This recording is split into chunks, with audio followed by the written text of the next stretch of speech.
Welcome to I'll Marry You, a podcast with me, Olivia Coleman, full of tips and tricks from the UK wedding scene, interviews with industry experts, and a whole lot of oversharing. Welcome to this week's episode of I'll Marry You. I'm so sorry that we left you hanging for a whole week there, but for various reasons, we just couldn't get an episode out last Tuesday. But we're here, we're back, and I can only apologise. I'm sure there's millions of you that have been absolutely devastated. There were probably two that were mildly annoyed. But I hope you're well. I hope you've had a great fortnight. I'm just coming off the back of half term, which was glorious, but also, you know, because that's parenting. I've spent most of the day, I spent all of the day on my own today, but also most of it silent, because that's just such a treasure when you're a parent to a 4-year-old.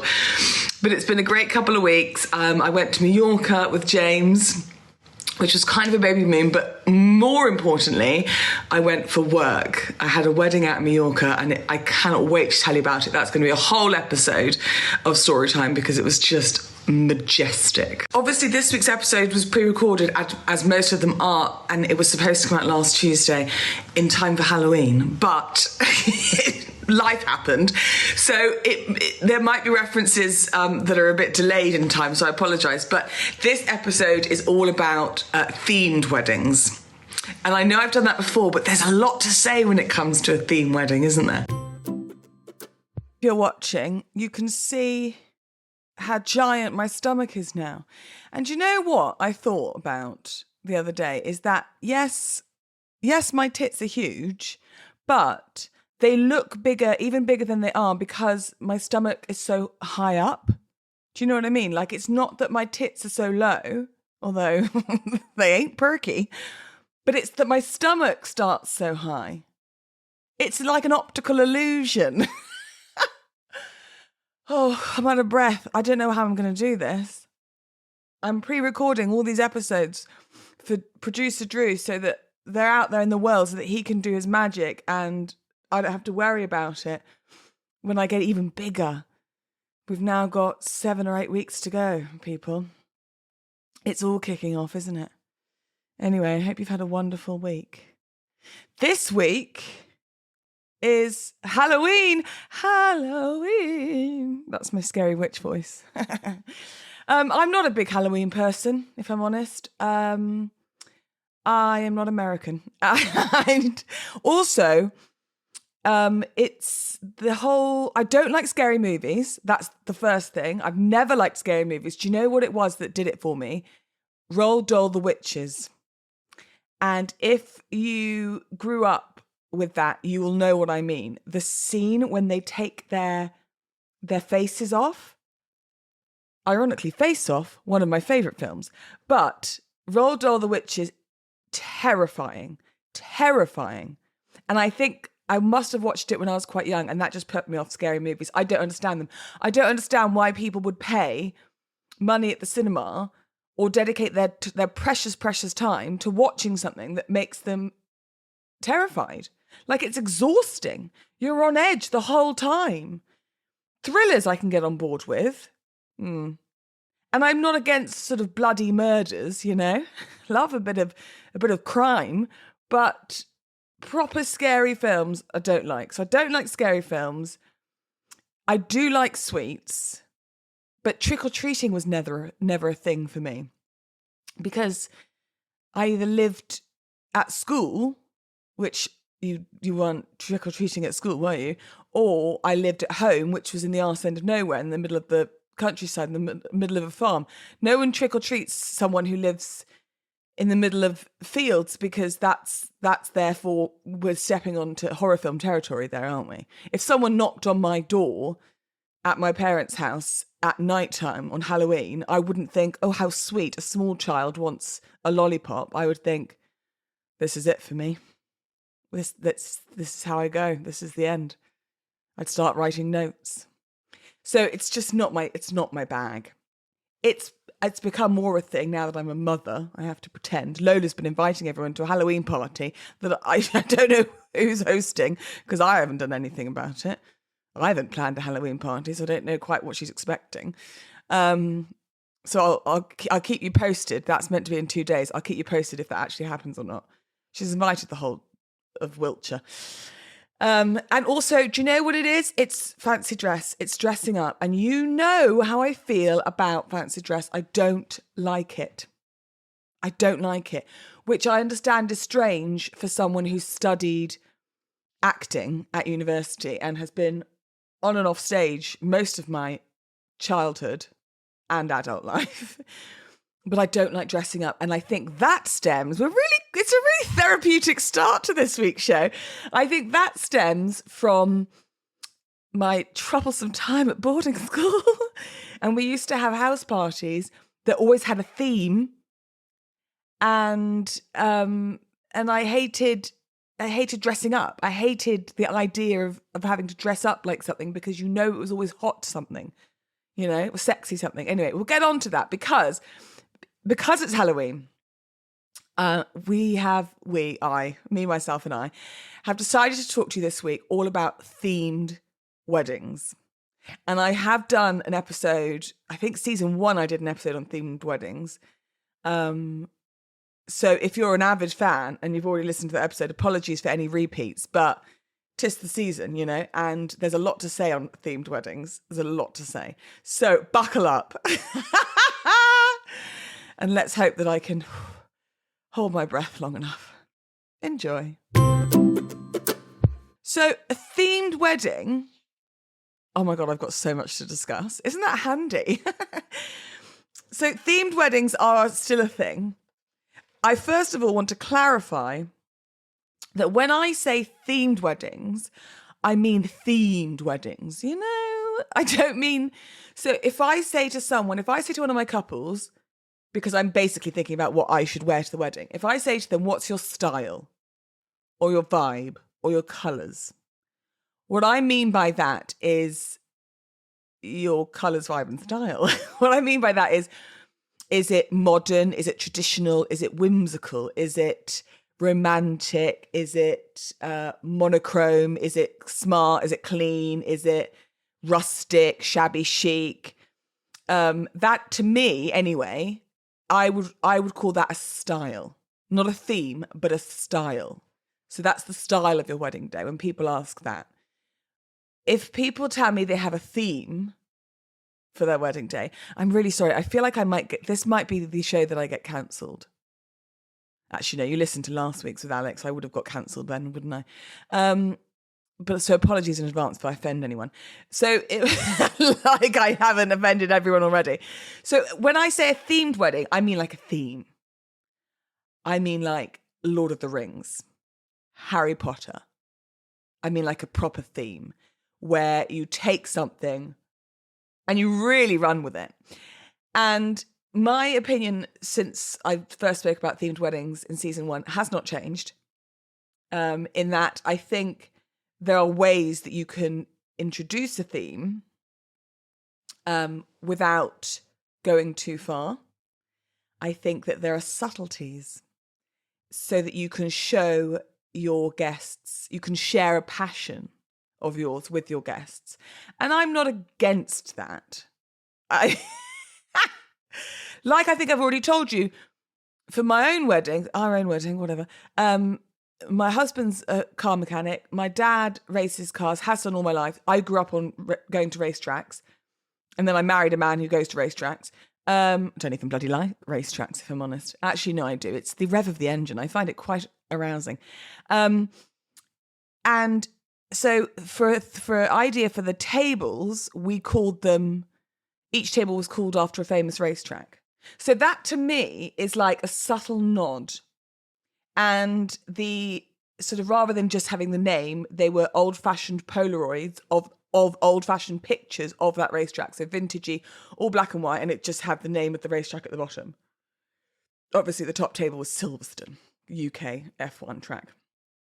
So that to me was like a subtle nod. And also because I couldn't think of anything else for the table plan. Because if I could, I wouldn't be so compromising in my wedding decisions with James. So that to me is a subtlety. and I know I've told you because I'm obsessed with the idea, that if you love Harry Potter, there are so many subtleties you can do, such as the Ferrero Rocher with the paper wings as a wedding favour that looks like the Quidditch ball. Ball? I don't know. So there are small things that you can do, but a lot of people go big or go home. They go big or they go home. They should go home, but they don't. They go big. And when they find a theme, oh boy, do they go for it. I was doing some research, shocking, I know, into themed weddings. And the most popular ones are the fantasy themed. So Harry Potter, Lord of the Rings, Star Wars, Game of Thrones. I just can't. It's because it's not my bag, I think, maybe. And I do respect you. I do respect you in that I have to practice what I preach. And I preach that your wedding day is a day giving you an opportunity to completely represent yourselves as a couple and be completely personalised and not care what anyone else thinks and do what you want to do. I get that. But really? Lord of the Rings? You've got a ring. Okay, just leave it at that. Leave it at that, people. But people don't, do they? They fully commit and they get fully dressed up. Star Wars, I remember there was an episode on Don't Tell the Bride, home of these successfully planned weddings. And I think he or she, one of them liked Star Wars, but they committed. And they had the officiant, who I suppose is a celebrant, because a registrar or vicar certainly wouldn't do this, dress up as, what are those warriors in the white suits?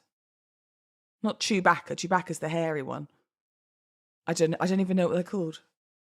Warriors. You know what I mean. And I have been asked to dress up before. And I said no. Is that bad? Am I a bitch? I stick by it. I do. I'm sorry. Because there are other people out there who would love it. But it's just not my bag. So the fantasy thing is a big deal and people do fully commit. Because also, I don't know, maybe a lot of people, but there are people out there in the world who live their life a certain way. Speaking of Halloween, there was a family on Lorraine, daytime TV lover, guilty. There was a family on Lorraine who celebrate Halloween every single day of the year. They drive a hearse. They collect haunted memorabilia and they open their house up, which is completely sort of horror house-esque. They open it up to the public around Halloween every year.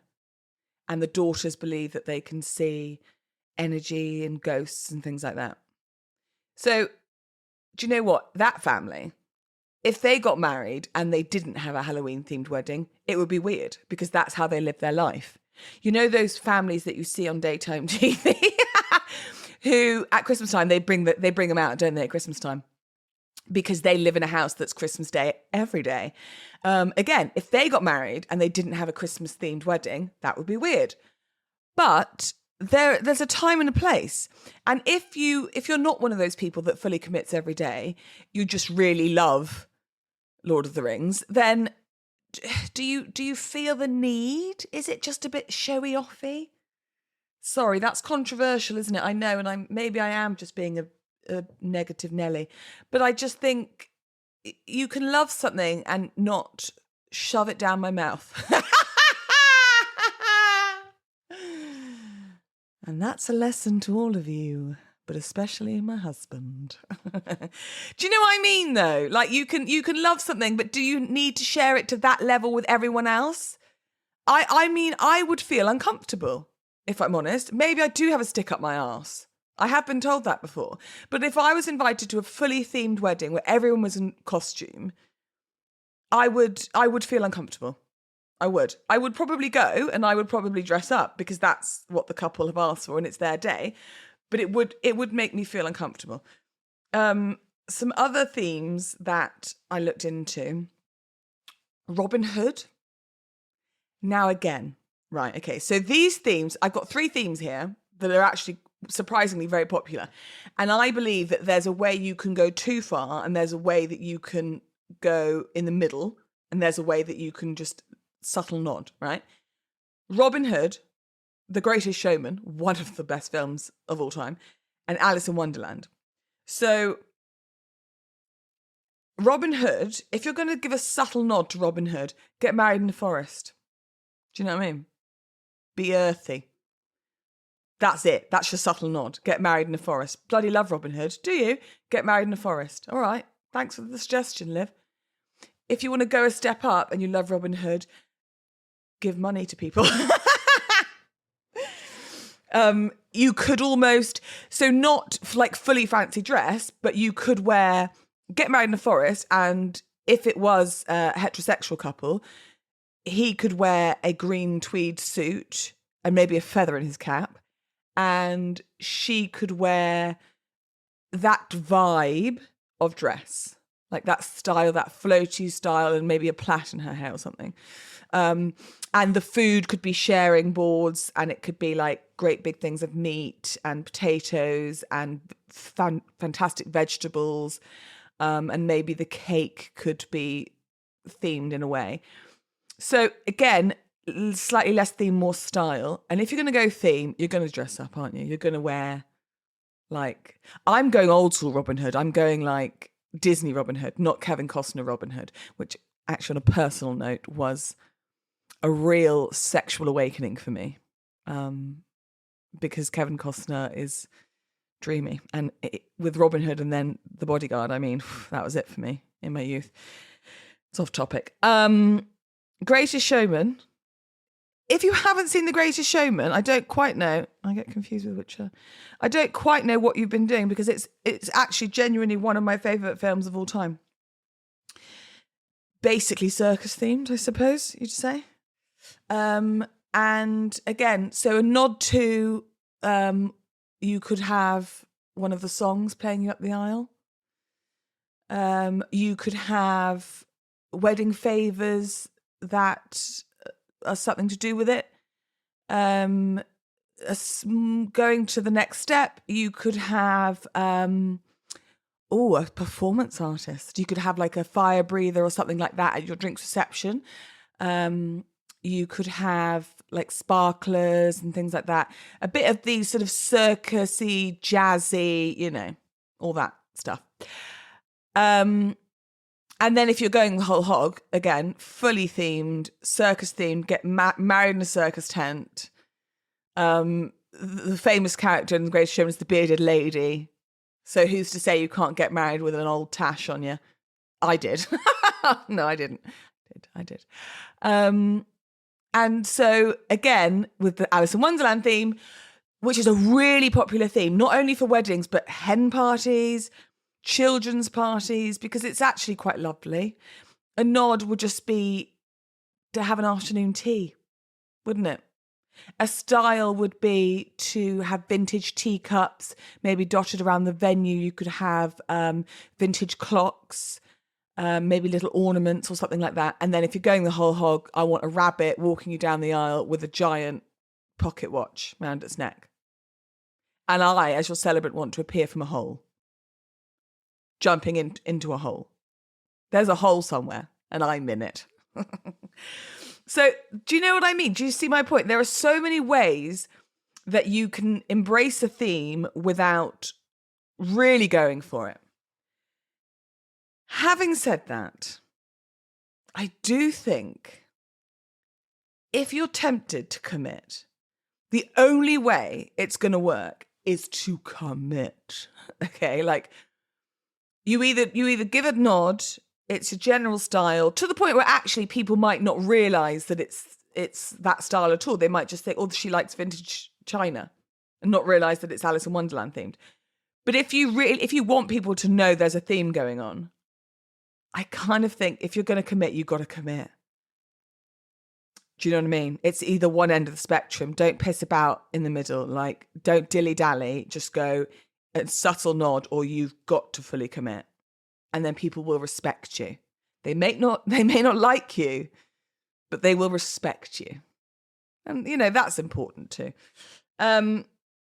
Some ways in which I personally have attended or worked at themed weddings.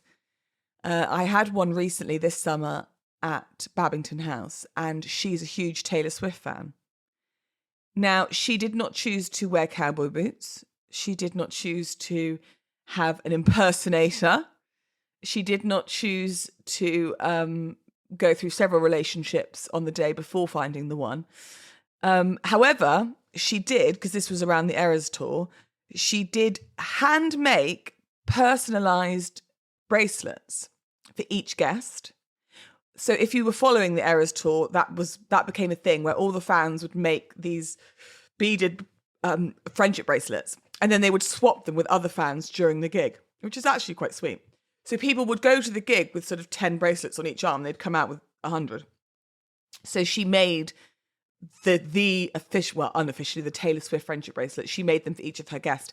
So see, if you didn't know, you wouldn't know. You just think that was a sweet gesture. Subtle nod.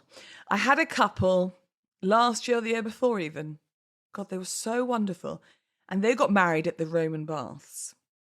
And they love Halloween. They love the Gothic style and the dark colours and the moodiness of it all. And so they chose to get married at the Roman baths, which is you either get married in the morning or the evening, and they chose the evening. So it was dark because it was autumn. And you've got the mist coming up from the water and the candles everywhere. So instantly, the venue they chose gave the vibe of Halloween-y, mystical sort of fantasy world, oldie worldy vibe. So straight away, they've got that there. And then there were two brides, and one of the brides wore a white dress, and one of the brides wore a black dress. Gorgeous. She looked stunning and had dark hair and like red lip and red nails. And it was a Gothic look. She looked incredible. So that, again, it wasn't like they were, you know, ghosts were coming out of the ancient waters, but it was very clearly their vibe, their style. And it was, I would call it a themed wedding, to be honest. But it was done so tastefully, and they both looked gorgeous, and they were true to themselves. And then another one this summer I had, the couple in question met at a country music festival in London, and that's what they bonded over. That's how they connected. They both are obsessed with country music, and they've been to Nashville a few times, and that's where he proposed. And so, I mean, they are big country music fans. So they, again, I would say probably one of my most themed weddings, this one. And it was in a gorgeous little pub. And they, quite an intimate wedding, I think maybe 30 or 40 guests, if that. And they had a styling team, which obviously they'd given them the brief. And it was sort of, if I was to describe the brief, I would say country music and disco balls. And it was great. Like, there were little stations, like instead of just a card box, it was like styled. So you had a pair of cowboy boots and then some flowers and then a disco ball. And there were some baskets everywhere. And it just all came together really nicely. The singer they brought in specialised in country and western. She was a country and western singer. So she did country music the whole time. I spoke about their love of country music in the ceremony, and they had country music playing, her down the aisle and then back out. And then they printed out in sort of the reception space, the chill out space for later on that evening, they'd printed out posters of their favourite country music artists and put them all over the wall. So it looked like it was already there, which was a really nice touch. Talking point, you know, for people to discuss. So it was very clear he wore a cowboy hat and cowboy boots. She wore a pink dress, which is obviously quite different, but God, she looked amazing. And her mum made it. It was incredible. She had flowers all down her hair. So again, that was, even though that was very stylized towards a theme, it was done in a really nice way. And it is such a big part of their lives. So why wouldn't they illustrate that on their wedding day? So there are so many different ways that you can do a themed wedding. And I promise not to say no. If I'm asked again for people from my couples to dress up, it just depends what the dress up is, which actually leads me very nicely onto, I messaged on my Instagram. I asked people if they'd ever been to a themed wedding, and a couple of people got back to me. Now, oh God, I should have bloody found these before I... hang on, hold fire, everyone. Okay, so one of my dear supplier friends, I'm not going to name these people because if you listening, it might be you. But they are a band and they have been to many themed weddings. Barbie was a big thing this last year or two. Let me just get up their message. Oh, she's kicking. Sorry. Disney themed classic, absolute classic. And again, it can be done so subtly. Or, as what happened here with the band, bride and groom got changed into Mickey and Minnie outfits. Oh, no, not my bag, no. But they've been to loads of themed weddings. And then I got a message from another celebrant. Oh my God. She's put, I've been to a fair few themed weddings. I've done a few from steampunk, don't even know what that is, to Lord of the Rings, Harry Potter, and Day of the Dead. Then she wrote, I have a Norse one coming up next month with a rune raising. I don't even understand those words. What is Norse? So I messaged back, said, what is Norse? She said Viking. What is rune raising? Oh my God, let me Google it. Rune raising wedding. Oh. Norse runes. Oh. What is this then? Okay, it's pagan. Norse, I feel like I have to say it in a Scottish accent. Norse runes for wedding. I went off then, didn't I? Okay, the ancient magic of Norse runes is used in Viking weddings. So again, there are rituals that you can use that have a nod to these kind of oldie worldy traditions and ways of life, or you can go full on and get married in a field and have people blowing horns or whatever. Runes are printed on wedding invitations, etched into wedding bands, wedding crowns, and pieces of heirloom jewellery. Okay, so it's like a type of writing. Very confusing for me. Anyway, so she's got a Norse one coming up next month for the rune raising. Again, nonsense to me. Okay, so then she goes on, got a request a few years ago for a BDSM wedding. BDSM, I'm just Googling it. BDSM wedding. BDSM is a term for a variety of sexual practices that include bondage, discipline, dominance, submission, and sadism. That's just marriage, do you know what I mean?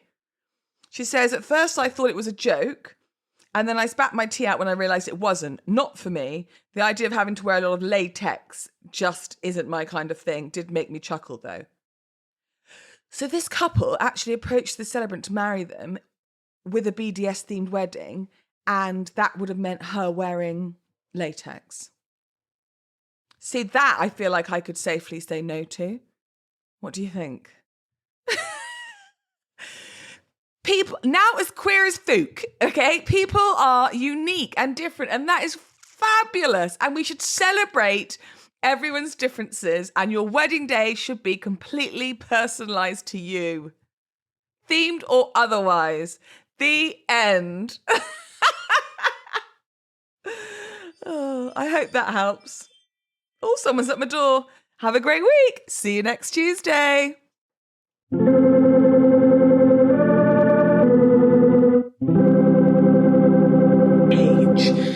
She is getting married abroad. Well, she wants to get married abroad. Basically, she is in a pickle because she's decided that she doesn't want to get married in this country, but she has no idea where she wants to get married or where, in fact, she should even start looking into getting married abroad. So what I said to Paige is that, first and foremost, is there any sort of personal affiliation with a country or a place or an island or a vibe or whatever? And if there is, and it means something to you, then go there. But if there isn't, look outside the box. Don't automatically think Italy, Greece, Ibiza, Mallorca. Think outside the box, because the obvious places are the expensive places. And if you just want an abroad wedding for the weather, the vibes, the holiday style kind of vibe, it doesn't have to be in an obvious place. It can be anywhere abroad. So think outside the box and don't necessarily just go for what Google says. Once you've had a look at all the different possible locations, for example, if you're thinking Spain, don't just think the Canary Islands or Ibiza or Barcelona or somewhere like that. Think somewhere a bit more remote. You do then have to think about logistics, like how close that location is to an airport, how frequent those flights are, but that all gets a bit nitty gritty. So I think, first of all, find your location, find your country even, and then next, find a wedding planner. And I cannot stress that enough. Ideally one that speaks the bloody language, because a wedding planner is a great idea full stop when you're getting married, but when you're getting married abroad, I think it is absolutely essential. You cannot afford the time or cost of travelling back and forth constantly throughout your engagement. You need someone on the ground. And even though it might feel like it's a big financial outlay at the beginning, it'll save you money, because those wedding planners in that country, in that place, they will know all the local suppliers. So even though you'll probably want to ship me out from England, others can come more locally. So find the place, find the wedding planner. I hope that helps, Paige, but she and I are in cahoots, so I'll speak to you about it soon. Thank you so much for listening. It really does mean the world. If you find this podcast even remotely helpful or moderately entertaining, share with all your friends and family. You can DM me any questions, queries, if you want to share any stories on the podcast Instagram at I'll Marry You Podcast. Get in touch. I want to hear all your tall tales. See you soon. I'll Marry You is a podcast by Olivia Coleman. The music is Mr. Sunnyface by Wayne Jones, and the show is produced and edited by Drew Toynbee.